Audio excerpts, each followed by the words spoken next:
Hi guys! Good morning! So, ito maglilinis ako. Tingnan nyo guys, itong bag ko na to, na LB, is 15 years. 15 years na tong bag ko na to. 15 years na to. So, medyo nag-ano na siya, nag-fade na to, yung LB na to. Pero, gusto ko tong bag ko na to, kasi nga, malaki siya, pero ngayon, hindi ko na siya nagagamit. Kasi nga, pag nag-travel lang ako, ito talaga yung ginagamit ko. Sa US ko to binili, sa Las Vegas, to binili. So, yan.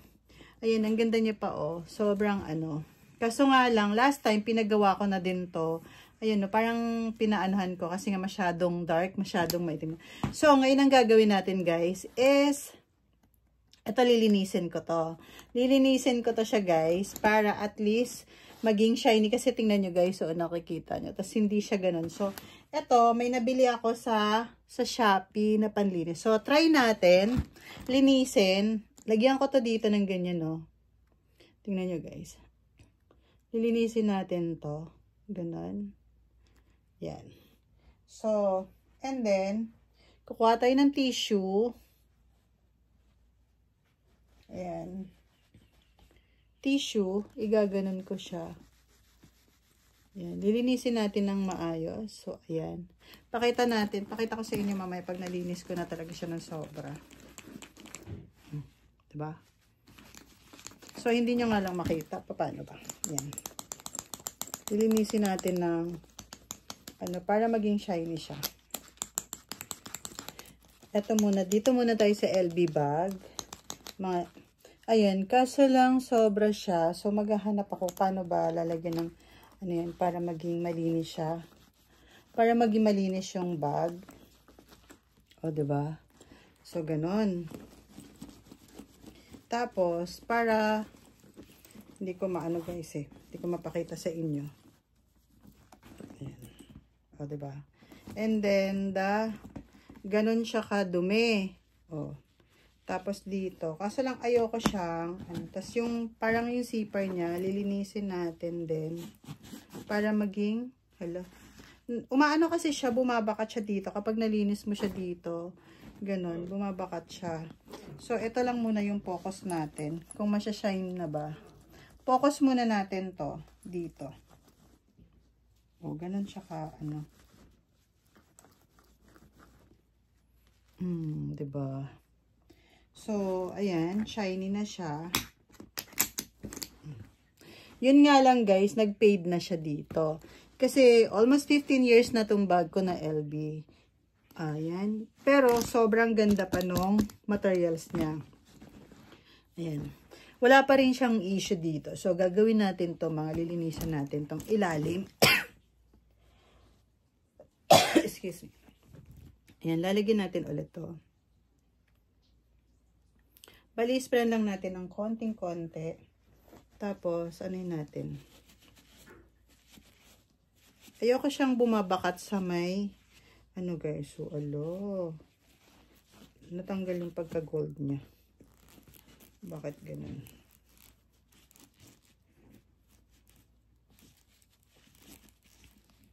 Ayan, natanggal nga lang yung pagka-gold niya.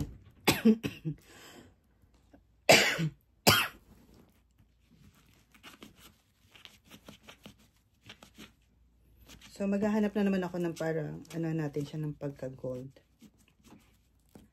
Kasi natanggal.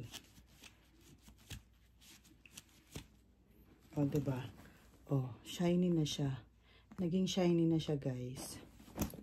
So, ayan.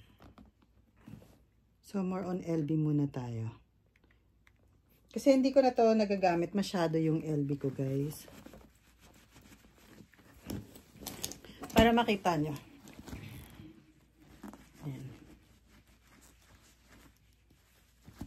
As in, nagiging shiny talaga siya pag inano mo. Diba? As in, nagiging shiny siya. So, halos ng LB ko, nililinis ko ngayon.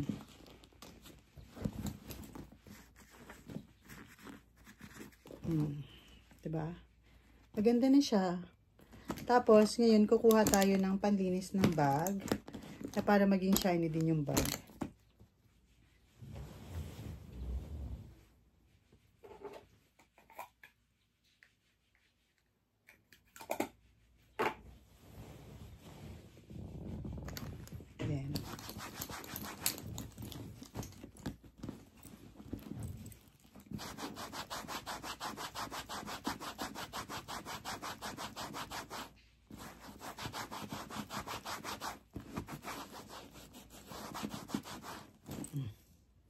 Diba?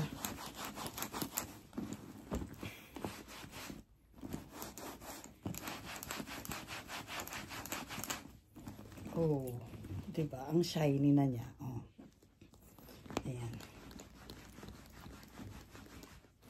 Sobrang, ang tagal ko na kasi hindi siya ginagamit. So, nakastay lang siya. Ito kasi, pag nagta-travel lang ako, guys, pag nagta-travel lang ako, ito yung ginagamit kong mga bag na malalaki. Kasi mas safety siya, kasi double lock.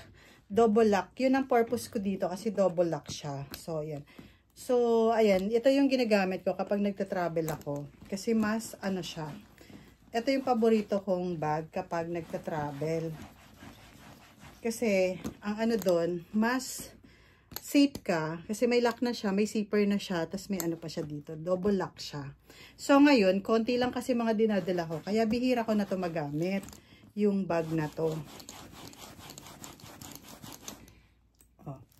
Diba? Ang shiny na ng bag ko. Ayan. Tingnan nyo guys, diba? Nakita nyo yan? Ang ganda niya na.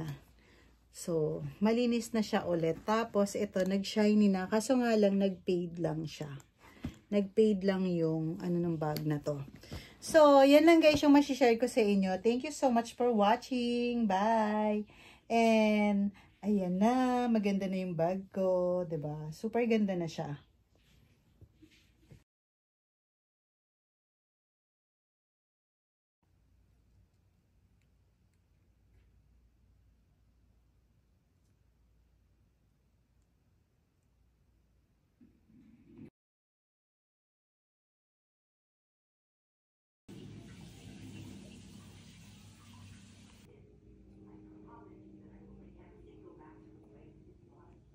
Nakita nyo yan guys, sobrang dumi ng zipper niya nung nilinis ko. Tapos, ito yung